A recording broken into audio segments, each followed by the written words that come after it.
네, 이제부터 이 회고록의 이야기를 좀 더 길게 해 나갈 텐데 이 북미 정상회담 등 역사적인 순간의 후일담이 주목을 받고 있는 겁니다. 네, 김정은 국무위원장이 새 공개 행보를 자제하고 있는 가운데 북한의 열병식이 임박했다는 정황도 속속 포착되고 있습니다. 양무진 북한대학원 대학교 총장과 자세한 이야기 나눠보겠습니다. 어서 오십시오. 네. 안녕하십니까. 네, 폼페이오 전 미국 국무장관, 트럼프 행정부에서 국무장관도 지냈고 또 CIA 국장도 지내지 않았습니까? 우리가 기억하기로는 대북 정책을 설계하고 또 협상의 어떤 파트너 역할을 했던 인물로 기억하는데 좀 더 설명해 주시죠. 이 앵커님께서 말씀하신 대로 이 폼페이오 장관은 네. 이 2000년대 들어와가지고 일종의 그 겐자스주의 공화당 하원 의원 출신이죠. 네. 그래서 이제 트럼프 행정부 들어오자마자 방금 말씀한 대로 중앙정보부 국장 또 그리고 국무장관 일종의 그 승승장구를 했고 특히 북미 정상회담 과정에서는 그 미국 측의 고위급 회담 대표로서 네. 수차례 평양을 방문했고 또 김정은 위원장과 직접 만난 사례도 있다 이렇게 보여주고 그런 차원에서 이번에 폼페이오 장관이 그 당시를 중심으로 해가지고 회고록을 출판했다라는 점에서 볼 때는 아마 폼페이오 장관도 좀 더 미국의 정치력에 재기하겠다. 다시 말해서 공화당의 대통령 후보로 나겠다는 그 과정의 일환에서 이 회고록을 출판한 것이 아니겠냐 저는 그렇게 분석을 합니다. 지금은 자료 화면으로만 나가고 있는 바로 저 화면, 최근에 볼 수 없는 분위기이기 때문에 그때와 지금의 어떤 북미 관계 또 남북 관계가 다르기 때문에 좀 사뭇 달라 보이긴 합니다. 저 때 분위기가. 이 폼페이오 장관의 개인적인 모습이랄까요? 이거 보면은 이 18년도 그 당시 상황과 지금의 상황에서 상당 부분 이 다이어트를 해가 살을 많이 빠진 그런 네. 일화도 있더라고요. 예. 어떻든 간에 이 2018년 북미 정상회담을 앞두고 3월경이죠. 네. 3월경에 직접 김정은 위원장을 만나서 많은 이야기, 그 속에서는 아마 그 당시에는 폼페이오 장관이 아니라 CIA 국장이었기 때문에 그 북한 김정은 위원장의 여러 가지 언행이라든가 이런 부분에 대해서 조심스럽게 탐색하는 또 그 와중에 기싸움도 하는 그런 것이 연출된 것이 아니겠냐 이렇게 네. 분석합니다. 그러니까 저렇게 지금 공개되는 화면이나 모습 외에 어떤 이야기들이 오갔을지 궁금해하는 분들이 굉장히 많은데 그래서 이 회고록에도 북한에 대한 이야기들이 곳곳에 있지 않습니까? 특히나 김정은 위원장이 중국을 대하는 어떤 뉘앙스라든지 아니면 주한미군을 대하는 뉘앙스라든지 이런 것들이 많았었는데 이 부분도 좀 설명을 해주시죠. 그래서 이제 이 일종의 그 주한미군의 용인론이랄까요? 예. 김정은 용인론. 네. 주둔을 할 수 있다. 이걸 묵인하겠다, 용인하겠다. 이러한 해석이 가능한 대목인데, 그러나 제가 보기에는 이러한 이야기를 김정은 위원장이 직접 했다는 것은 새삼스러운 것은 아니다 이렇게 생각을 합니다. 왜냐하면 네. 일례로 폼페이오 장관의 회고록에서 이 중국으로부터 북한을 지키기 위해서 주한미군이 필요하다라고 했을 때 또 다른 말로 표현하자면 그렇다면 중국으로부터 북한을 지키기 위해서 핵도 필요하다 이렇게 또 해석 가능한 대목 아니겠습니까? 네. 그렇다면 핵이 필요하다라고 한다면은 최근 다시 말해서 지난해 북한이 몰아치기식 미사일을 발사할 때 그 미사일 발사는 유엔 안보리 위반이고 유엔 안보리 상위 이사국인 중국이 반대를 해야 되는 거 아니겠습니까? 그런데 중국은 뭐냐기에 유엔 안보리에서 대북 제재하는데 소위 말해서 오히려 미국을 비판하고 그렇게 했잖아요. 그런 점 봤을 때 아마 이 해석에 있어 가지고 좀 자의적 해석이 있지 않을까. 그리고 또 이 북한 지도자가 이 주한미군과 중국과의 관계에 대해서 일전한 이야기들 좀 있습니다. 네. 예를 들어 가지고 이 김정일 위원장 시기에도 북한이 아마 이 미국이 북한에 대한 대북 적대의 정책 여기에 대해서 철폐를 한다면은 주한미군 주둔을 용인할 수 있고 그러한 역할이 소위 말해서 동북아의 평화 안정에 균형자 역할을 한다라고 한다면은 통일 이후에도 주둔을 용인할 수 있다. 이까지도 했습니다. 이런 것을 볼 때 아마 김정일 위원장이든 김정은 위원장이든 뭐 이번에는 비록 직접적으로 중국으로 지킨다. 이 말이 조금 새삼스러운 것일 뿐이지만 네. 이것을 다른 식으로 확대 해석하면은 중국을 포함한 동북아에 있어가지고 주한미군이 북한을 적으로 대상하는 것이 아니라 동북아 평화 안정의 균형자 역할을 여기에 방점을 둔 것이 아니겠냐 이렇게 예. 분석을 합니다. 그러니까 정리하면 중국의 위협을 언급한 김정은 위원장의 속내가 궁금했고 또 한 가지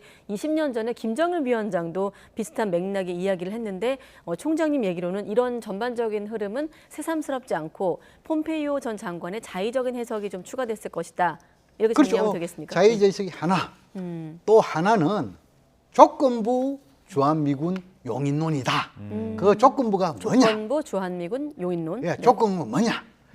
미국은 북한에 대해서 적대 정책 폐지하는 행동으로 보여주는 이것이 가장 중요한 조건은 아니겠냐 이렇게 생각합니다. 근데 한 가지 표피적으로 볼 때는 일단 중국과 러시아하면 이를테면 북한의 어떤 뒷배 역할을 하는 나라들인데 김정은 위원장이 중국의 위협이라고 언급한 거는 좀 이례적이지 않습니까? 네. 그래서 아마 뭐 김정은 위원장 입장에서는 조금 그 당시에 미국을 의식한 측면도 있고 또 중국에 대한 불신 이것이 네. 모두 담겨 있는 뜻이 아니겠느냐 그렇게 생각하고 그러나 핵심적인 메시지는 네. 아마 주한미군이 계속 주둔하려 하면은 조건부가 충족돼야 된다. 그 조건부의 핵심은 미국이 북한에 대한 적대 정책 폐기하고 동북아에서 평화 안정의 균형자 역할을 해야 된다.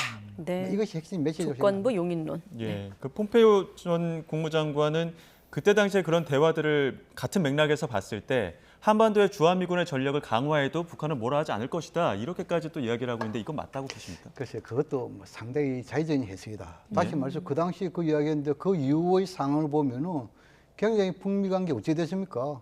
오히려 그 이 한미 군사훈련 특히 미국의 전략 자산이 동원된 한미 군사훈련 이 부분에 대해서는 북한이 굉장히 반발을 예. 많이 하고 있지 않습니까? 그렇죠. 그렇다 하면은 그 당시에 보면은 미국의 입장이 조금 좀 완벽한 다시 말해서 좀 직접적인 표현이 잘 없었어요. 네. 예. 예를 들어서 한미 합동군사훈련이 이것이 북한을 억제하는 것인지 아니면 중국을 견제하는 것인지 예를 들어 가지고 중국을 견제하는 것이 주요 역할이다라고 한다면은 김정은 위원장의 이 이야기가 일맥상통하는 부분이 있겠죠. 예. 그러나 중국이 아니고 북한에 대한 억제 여기에 방점을 둔다면 서로 모순적이 아니겠어요? 이것은 소위 말해서 폼페이오 장관의 해고에 나선 상당히 해석이 잘못됐다는 반증 아니겠습니까? 예. 네, 알겠습니다. 자, 또 한 가지 이제 주목되는 부분이 문재인 전 대통령에 대한 언급인데 그대로 그 회고록 내용을 전하면 폼페이오 전 장관이 김정은 위원장과 트럼프 전 대통령이 문재인 전 대통령의 동행을 원치 않았다. 특히나 문 전 대통령을 김정은 위원장이 존경하지도 않았다라는 대목이 또 언론에서 주목을 하고 있습니다. 이 한반도 문제를 둘러싸고 네. 이 남북미 정상이 판문점 지역에서 만난다는 것은 역사적 사건이죠. 네. 예. 그럼에도 불구하고 한반도 문제와 관련해서는 삼국의 이해관계가 좀 다르다. 이것을 좀 이해해 볼 필요가 있습니다. 다시 말해서 미국이 가장 중요한 것은 북한의 비핵화입니다. 네. 또 한국이 가장 중요한 것은 한반도의 평화 정착입니다. 북한이 중요시하는 것은 북미 관계 정상화, 다시 말해 수교입니다. 이런 이해관계가 다르고 있단 말입니다. 네. 또 한 가지 중요한 것은 삼국 정상이 역사적인 이런 해동을 했지만 여기에서 갑자기 이루어진 짧은 시간 아니겠습니까? 이런 부분에 대해서 문재인 대통령 입장에서는 아마 세 가지의 관점에서 접근할 필요성을 느꼈을 생각합니다. 예. 첫째는 한반도 내 판문점이라는 것은 우리의 관할구역 아니겠습니까? 우리의 관할구역에서 한반도의 운명을 북미 정상에 맡겨놓으면 되겠습니까? 예. 안 되잖아요. 예. 네. 두 번째로 또 한반도의 문제에 있어서는 남북 관계도 중요하지만 북미 관계도 중요하단 말입니다. 예. 그런 상황에서 그 당시에 북미 관계가 상당히 좀 긴장이 고조되는 상황이었단 말이에요. 예. 예. 이런 상황에서 문재인 대통령 입장에서는 짧은 시간이나마 북미 대화의 중재자 역할 필요하지 않겠습니까? 그럼 세 번째 마지막으로 중요한 건 뭡니까?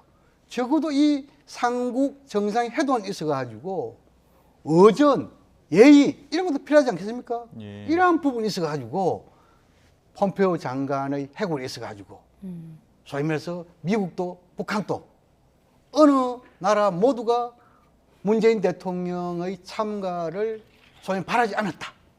이것은 외교적으로 상당히 결례입니다. 그렇기 때문에 이러한 부분에 대해서 이것은 결국 문재인 대통령에 대한 소위 말해서 초대받지 않는 손님 이렇게 운운하는 것은 네. 문재인 대통령에 대한 그를 뛰어넘어가지고 대한민국 국민에 대한 일종의 모독이라고 저는 생각합니다. 자, 그러면 결례라는 비판을 감수하고서라도 회고록을 통해서 그런 부분을 언급한 속내는 무엇일까요? 폼페이오 전 장관의 속내를 뭐 추정해 본다면? 아마 이 한국의 현재 입장, 네.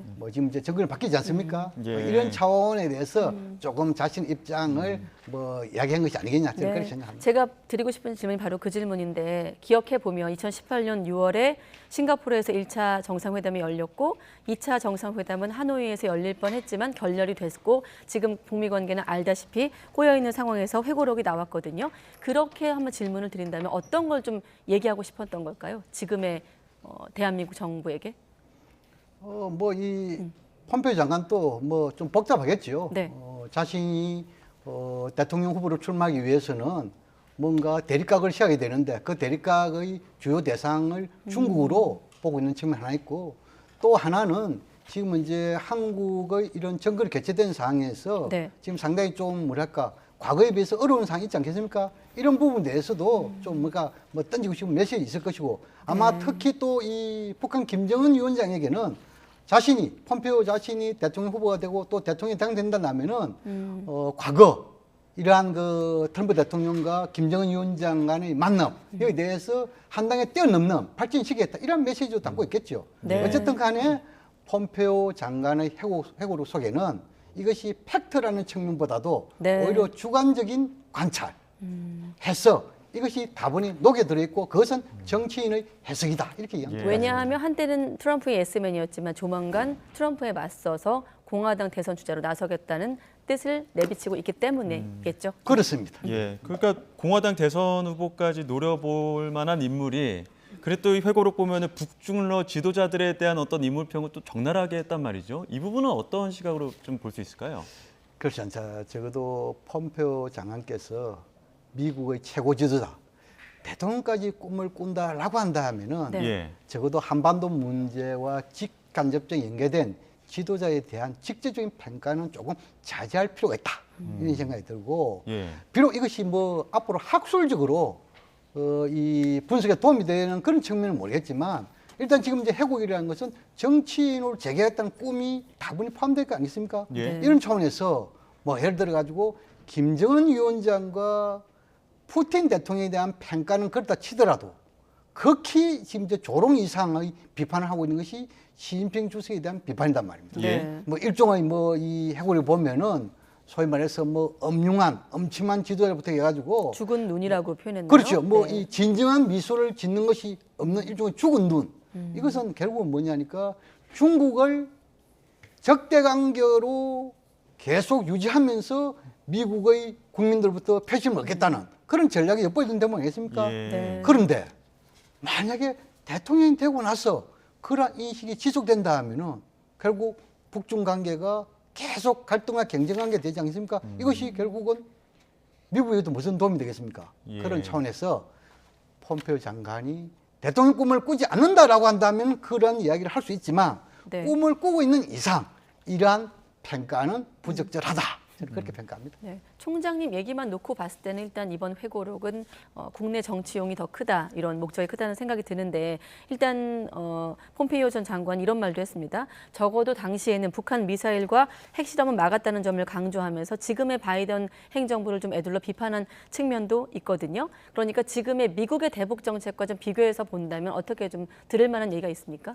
그 부분은 직접적으로는 트럼프 시대의 북미 관계, 현당의 바이든 시대의 북미 관계, 이거에 대해서 비교를 하고 있지만 네. 또 간접적으로는 트럼프 시대의 그 남북 관계, 지금 이제 바이든 시대의 남북 관계 이러한 부분도 아마 암시하는 대목이 아닌 이런 생각이 듭니다. 어쨌든 간에 트럼프 정부 시기에는 탑다운 방식에서 또 예. 그리고 단계적 동시적 행동에 의해 가지고 네. 적어도 북미 관계를 정상화하고 한반도 평화 체제를 구축하고 북한을 비핵화를 이루는 이러한 소위 싱가포르 합의가 있지 않습니까? 그 속에서 북한이 네. 자이든 타이든 간에 북한은 핵과 ICBM 미사일 발사를 시험을 중단하고 또 한국과 미국에 대해서는 전략 자산을 동원한 한미 군사를 중단하는 소위 말해서 막교환의 모라토리움까지 하지 않았습니까? 그런 차원에서 시간은 그렇게 길지 않았지만 그 당시로 되돌아볼 때 북미 관계가 좋은 상태에서는 북한이 핵 능력이 고도화된 것이 아니고 좀 완화되었다. 이것을 강조하는 것이죠. 그런데 지금은 이제 바이든 행정부 들어왔을 때는 오히려 과거 전략적 인내를 다시 복원시키면서 북미 관계가 악화되고 남북 관계가 악화된 상태에서 북한의 핵 능력은 더욱더 고도화됐다. 이것을 강조함으로써 오히려 바이든 행정부의 대북 정책은 실패했고 트럼프 행정부의 대북 정책은 성공했다. 이것을 보여주는 메시지가 아닌가 생각됩니다. 네. 예, 계속해서 북한 현재 상황도 한번 짚어보겠습니다. 김정은 위원장 얼마 전에 생일인데 생일도 그렇고 최고위원 회의도 그렇고 공개 속성의 모습을 드러내지 않고 있거든요. 이거 어떻게 해석해 볼 수 있을까요? 뭐 북한 최고 지도자에게도 선택과 집중이라는 이야기를 좀 맞지 않을까 생각이 들어요. 예. 다시 말해서 지금 이제 북한은 지난 연말에 당 전원회의 결정사항 있죠. 예. 이 당 전원회의 결정사항을 전국적으로 관철하는 권기대회에 집중하고 있어요.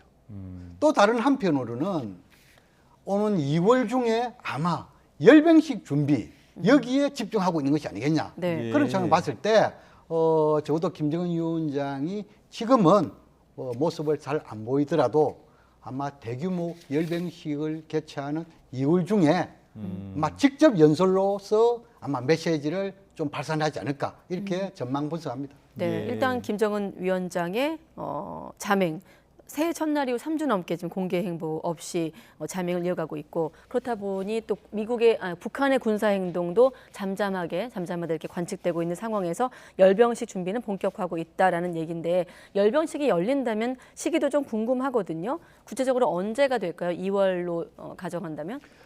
과거 경험적 사례에 비춰보면은 네. 북한에서 대규모 열병식의 준비 기간이 한 2개월 정도 소요됩니다. 네. 예. 그렇다면은 12월 초에 열병식을 준비했다라고 한다면은 아마 2월 초순경에 북한에서 대규모 열병식 하지 않겠냐 보여지고 예. 두 번째로는 현 단계 미국의 뭐 상업 위성을 비롯한 정보 당국에서 대충 이렇게 흘러난 이야기를 보면은 이번 그 북한의 열병식 준비에서 이 주로 병력과 또 이런 그 무기 노출된 무기 이런 것을 인공위성에 노출된 것을 보면은 김일성 광장과 미림 비행장에 주로 많이 노출되고 있답니다. 그런 점을 봤을 때 네. 아마 그 노출된 현 그 위성에 건군 75주년이라는 이런 일종의 구월할까요? 플랜카드가 포착됐다. 이렇게 알려지고 있습니다. 그렇다면은 아마 2월 8일 북한식 건군절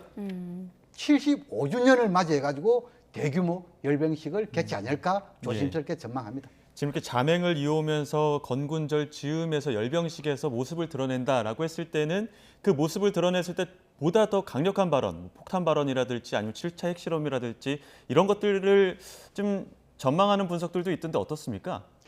그렇죠. 뭐 이 7차 핵실험까지 이야기를 하겠습니까? 지금 7차 핵실험 부분은 아마 중국의 반대에 있어 가지고 계속 보류하고 있다 이렇게 보여지고 그 대신에 예. 북한의 핵능력 고도화가 빈말이 아니라는 차원에서 뭐 전략 전술형 이런 핵무기를 보여주겠죠. 예. 예를 들어 가지고 전략 뭐 핵무기라고 한다면은 북한의 소위 말해서 괴물 미사일로 볼 수 있는 ICBM 17형 이렇게 볼 수 있고 예. 또 전술핵은 주로 대남용 아니겠습니까? 여기에서 뭐 초음속이라든지 뭐 북한판 이스칸데르라든지 북한은 지금까지 시험은 했지만 노출하지 않는 무기들 또는 시험도 하지 않고 노출하던 새로운 무기 이런 것을 아마 대규모 열병식에 노출을 한번 해가지고 북한은 국방력 강화, 김정은 위원장 군사적 지도자 이것을 아마 강력한 메시지를 던지면서 아마 여기에 첨가해서 김정은 위원장의 직접적인 연설 이까지도 하지 않을까 이렇게 조심스럽게 전망합니다. 네, 예. 알겠습니다. 폼페이오 전 장관의 회고록부터 또 북한 동향까지 양모진 북한대학원 대학교 총장과 함께 분석해봤습니다. 고맙습니다.